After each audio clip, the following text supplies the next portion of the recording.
y otro piamontés bajo Gabriel de Saboya atacaron en conjunto contra los mártires. Algunos fueron quemados vivos, otros desollados, muchos fueron colgados en árboles, otros lanzados a los precipicios y aún otros usados como blancos de los soldados. La mayor parte de la población no sobrevivió. De todos ellos, 42 hombres y pocos niños y mujeres escaparon a las alturas de un monte y otro tanto a otro monte. Vivieron en cuevas y se alimentaron de plantas silvestres y carne de lobos. Los restantes 12 a 13,000 en el valle fueron conducidos como ganado a las prisiones de Turín, una distancia de 48 kilómetros. Más de 1,000 niños fueron arrancados de los brazos de sus madres y dispersados entre conventos o familias católicas. Muchos de los adultos fueron dados al rey Luis XIV para sus galeras en Marsella. Millares murieron en las prisiones de Turín porque se les apiñaba uno sobre otro. Se les alimentaba de pan añejo y agua podrida. Se les hacía dormir sobre ladrillos, suelo duro o paja mojada, comidos por las sabandijas y dejados sin luz toda la noche, aun cuando sus enfermos estaban muriéndose. El sol les tostaba en verano y el frío les congelaba en el invierno. Y los sacerdotes y monjas se les acercaban por todos los medios infames para convertirles.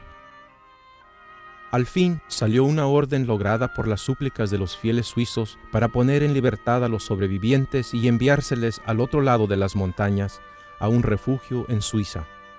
Después de un sufrimiento indescriptible, los sobrevivientes valdenses fueron soltados para que trepasen las montañas hacia Suiza en pleno invierno. Cualquier cosa era mejor que la inmundicia y enfermedad que sufrieron en Turín. Todos estaban impacientes de salir de esas horribles prisiones. La orden les fue leída a las 5 horas de una tarde de invierno. Debilitados y enfermos, se prepararon para salir a la noche, tal como estaban vestidos en harapos. Tan pronto como salieron, caminaron como 16 o 19 kilómetros esa noche, pero el duro invierno cobró sus víctimas. La luz del amanecer reveló cadáveres congelados tendidos sobre las laderas de la montaña. Los valdenses ofrecieron sus vidas hasta la muerte. Murieron como vencedores y recibirán el galardón de los vencedores. En esas montañas nevadas ellos fueron cubiertos de nieve y hielo, todo blanco aunque fatal. Pero en la tierra nueva ellos tendrán la vestidura de luz blanca y limpia, el manto de la justicia de Cristo. Tal como Jesús sufrió la muerte de mártir, así también un gran número de los valdenses murieron en la fe, clamando las promesas de Dios.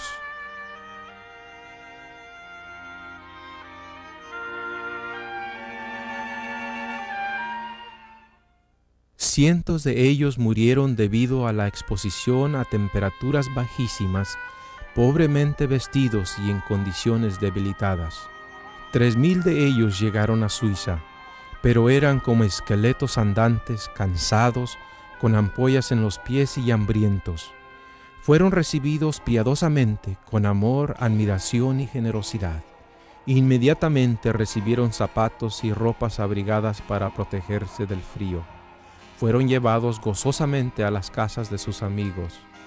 Los valdenses sobrevivientes estaban agradecidos por su liberación, pero también apenados por estar desterrados de su propia tierra.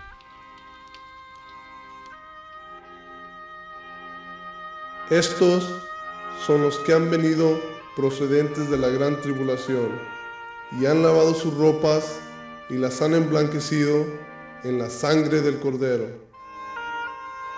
Los valles estaban desolados, las iglesias destruidas, las casas quemadas y las montañas sembradas de cadáveres.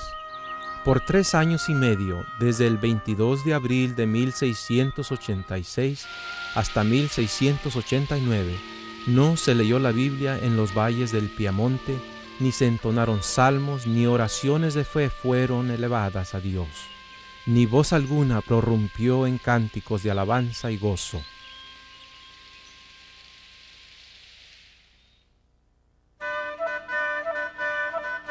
Una historia emotiva de dedicación y valor se vivió con el glorioso retorno de los valdenses a su tierra, el Valle del Piamonte.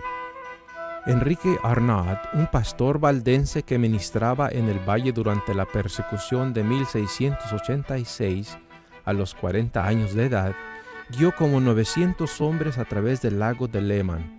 Después de 10 días de fatiga, batallas y penurias en las montañas de Saboya, ellos llegaron a los límites de sus valles. Al llegar a la primera villa, sacaron la puerta de una iglesia para hacer de ella un púlpito, y Arnaud predicó afuera. Pero el enemigo, el duque de Saboya, instigado por el Papa Romano, vino contra los soldados valdenses y les desplazó de nuevo a las montañas. Un ejército de 20,000 contra 900.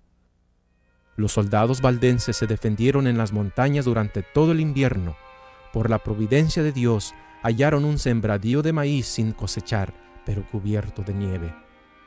La neblina, el viento, la lluvia y la nieve estuvieron a favor de ellos. Parece que estos estaban al mando de ellos, según dijo un oficial del enemigo. Por meses resistieron los ataques del enemigo, abandonando sus barricadas, luchando a poquitos y al final desplazados a la cima de la Valsiglia, parecían sin esperanza. De allí, dirigidos por uno de sus capitanes y frecuentemente ocultados de sus enemigos por una neblina, escaparon por el borde de un precipicio. Finalmente, se formó una coalición entre Alemania, Gran Bretaña, Holanda y España para refrenar la ambición de Francia. Se le escogió 3 días para que Víctor Amadeo escogiera de cuál lado quería estar, de parte de los aliados o del rey de Francia. Amadeo escogió unirse a la coalición y por tanto romper con Luis XIV.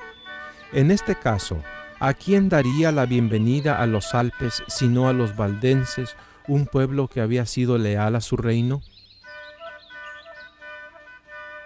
Dispuestos a ampararse al lado del trono de su príncipe, y puesto que la mano perseguidora fue retirada, los valdenses aceptaron la oferta de paz.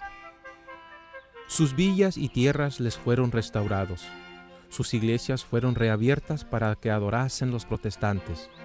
Sus hermanos que todavía estaban prisioneros en Turín fueron libertados. Sus paisanos residentes en Alemania recibieron pasaportes para volver a sus casas. Así, después de un triste intervalo de 3 años y medio, los valles se poblaron de una antigua raza y se llenaron de las antiguas canciones de alabanza. Aunque se les otorgaron de nuevo sus tierras y algunos privilegios, los valdenses fueron aislados en las montañas, privados de sus derechos civiles. Eran parias y marginados de Italia.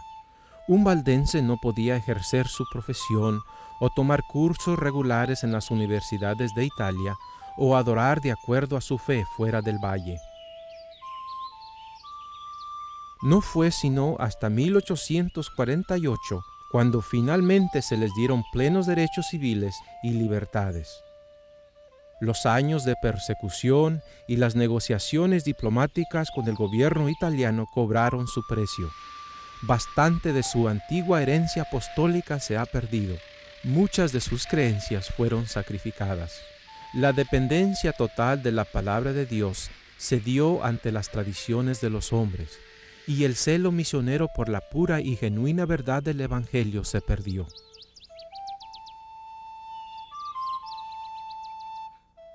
Los valdenses se involucraron en el surgimiento del ecumenismo que cundió por toda Italia y varios otros lugares de Europa a mediados del siglo XVIII.